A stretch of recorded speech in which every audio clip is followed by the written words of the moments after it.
யார் இந்த மன்னார்குடி பெரியவள்? ஆத்மஜோதி நேயர்களே, காஞ்சி மாமுனிவர் நடமாடும் தெய்வம் மகா பெரியவாளை நம் அனைவருக்கும் தெரியும். நாம் எல்லோரும் அவரைதான் பெரியவா என்று பயபக்தியோடு அழைக்கிறோம்.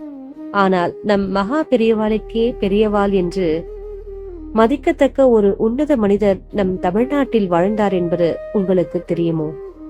அவர் ஒரு பெரிய மடத்தின் மடாதிபதி அல்ல, பாவி உடுத்திய சந்நியாசியும் அல்ல, இல்லறத்தில் வாழ்ந்த ஒரு சாமானிய மனிதர்.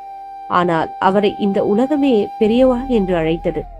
அவரை பற்றி மகா பெரியவா தெய்வத்தின் குரல் 5ஆம் பகுதியில் உருகி உருகி ஒரு அரிய வரலாற்றை குறிப்பிட்டிருக்கிறார்.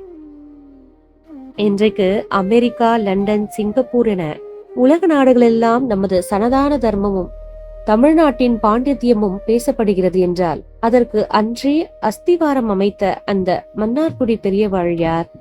மகா பெரியவா அவரை பற்றி வியந்து சொன்ன அந்த ரகசியம் என்ன?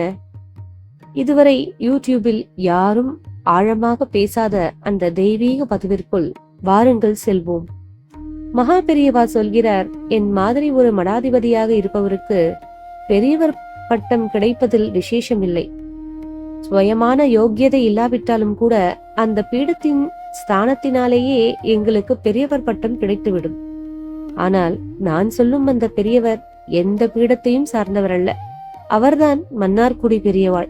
18ஆம் நூற்றாண்டின் தொடக்கத்திலிருந்து 20ஆம் நூற்றாண்டின் தொடக்கம் வரை சுமார் 90 ஆண்டுகள் வாழ்ந்த உன்னத ஞானி அவர்.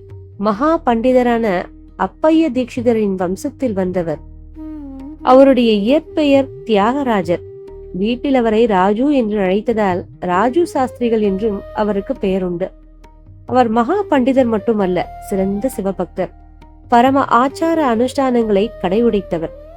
ஞானத்திலும் ஒழுக்கத்திலும் வயதிலும் பெரியவராக இருந்ததால் ஊரே அவரை பெரியவாள் என்றுதான் அழைத்தது. அவருடைய குரு பக்தி எப்படிப்பட்டது தெரியுமோ? அவரிடம் வேதாந்த பாடம் கற்றுக்கொள்ள பெரிய பெரிய சந்நியாசிகளையே தேடி வருவார்களாம். அப்படிப்பட்ட மகா வித்வான் அவர். ஒருமுறை அவருடைய குருநாதரின் மகன் அவரிடம் பாடம் படிக்க ஒரு மாணவனாக வந்து சேர்ந்தார். குருவின் மகன் தன்னை விட வயதில் மிகவும் சிறியவன். தன்னுடைய மாணவன் என்றாலும் அவர் வகுப்பு அறைக்குள் நுழைந்தவுடன் மன்னார்குடி பெரியவாள் ஆசனத்தை விட்டு எழுந்து நின்று கைகூப்பி மரியாதை செய்வாராம்.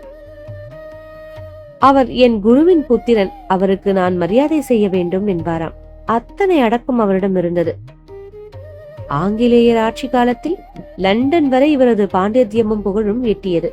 1887ஆம் ஆண்டு பிரிட்டன் விக்டோரியா மகாராணி அரியணை ஏறிய 5வது ஆண்டு பொன்விழா லண்டனில் கொண்டாடப்பட்டது.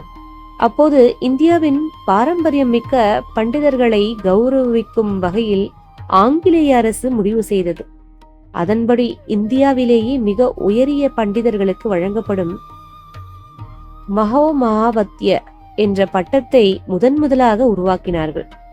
ஒட்டுமொத்த தென்னிந்தியாவிற்கும் தகுதியான ஒரே நபராக ஆங்கிலேய அரசால் தேர்வு செய்யப்பட்டவர் நமது மன்னார்குடி பெரியவாள் தான். லண்டன் அரசாங்கமே வியந்து பாராட்டிய அந்த பட்டத்தை அவரிடம் கொடுக்க அதிகாரிகள் வந்தார்கள். ஆனால் அந்த பட்டத்தை வாங்க மன்னார்குடி பெரியவாள் மறுத்துவிட்டார். நமக்கு ஏது அவ்வளவு தகுதி? வேதாந்தங்களை முழுமையாக கரைத்து குடித்த எத்தனையோ மகான்கள் இருக்கும் போது எனக்கு இந்த பட்டம் வேண்டாம் என்று அத்தனை அடக்கத்தோடு மறுத்தார். இங்குதான் ஆங்கிலேயர்கள் ஒரு தந்திரம் செய்தார்கள். அவர் பட்டத்தை வாங்க மறுக்கலாம், ஆனால் அரசாங்கம் அவருக்காக தர நினைத்த கௌரவ தொகையை அவரது கணக்கில் நேரடியாக செலுத்திவிடுங்கள் என்று விக்டோரியா மகாராணியின் பிரதிநிதிகள் உத்தரவிட்டார்கள். அதன்படி அன்றைய காலத்திலேயே ஒரு மிகப்பெரிய தொகை அவரது கணக்கில் செலுத்தப்பட்டது. ஆனால் அந்த உன்னத மனிதர் என்ன செய்தார் தெரியுமோ?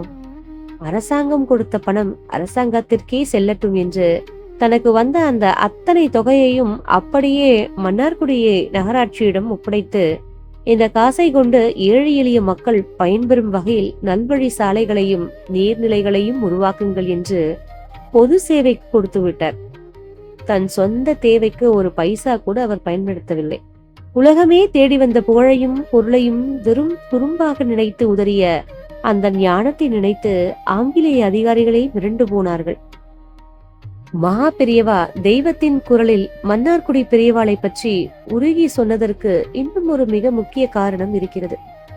மன்னார்குடி பெரியவாள் வாழ்ந்த அதே காலகட்டத்தில் நமது தமிழ்நாட்டில் சதாசிவ பிரம்மேந்திராள் என்ற மகா சித்தர் ஜீவசமாதி அடைந்த பிறகும் பல இடங்களில் சூட்சமமாக தோன்றி அற்புதங்களை செய்து கொண்டிருந்தார். ஒரு முறை மன்னார்குடி பெரியவாள் மிக கடுமையான காய்ச்சலால் படுத்து படுக்கையாக இருந்தார். எந்த மருத்துவத்தாலும் மூலிகையாலும் அவரது காய்ச்சலை குணப்படுத்த முடியவில்லை. அன்று இரவு அவரது கனவில் ஒரு தேஜஸ் பொருந்திய துறவி தோன்றினார். அவர் வேறு யாரும் அல்ல, நெரூர் காவிரி கரையில் ஜீவசமாதி அடைந்த மகா சித்தர் சதாசிவ பிரம்மேந்திராள். அவர் மன்னார்குடி பெரியவாளின் நெற்றியில் திருநீற்றை பூசி, உன் உடற்பிணி நீங்கியது, எழுந்து உன் தர்ம பணியை தொடர் என்று ஆசிர்வதித்து மறைந்தாராம். அடுத்த கணமே பல நாட்களாக குணமடையாத காய்ச்சல் முற்றிலும் நீங்கி அவர் புத்துணர்ச்சியோடு எழுந்தார்.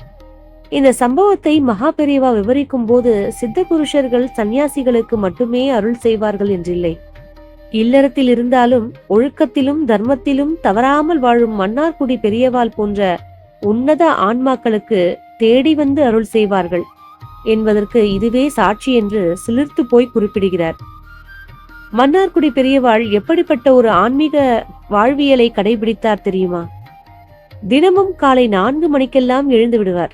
காவிரி நதியில் நீராடிவிட்டு சாஸ்திரிகள் சொன்னபடி அக்னிஹோத்திரம், ஜெபம் என தனது காலை வழிபாடுகளை முழுமையாக முடிப்பார்.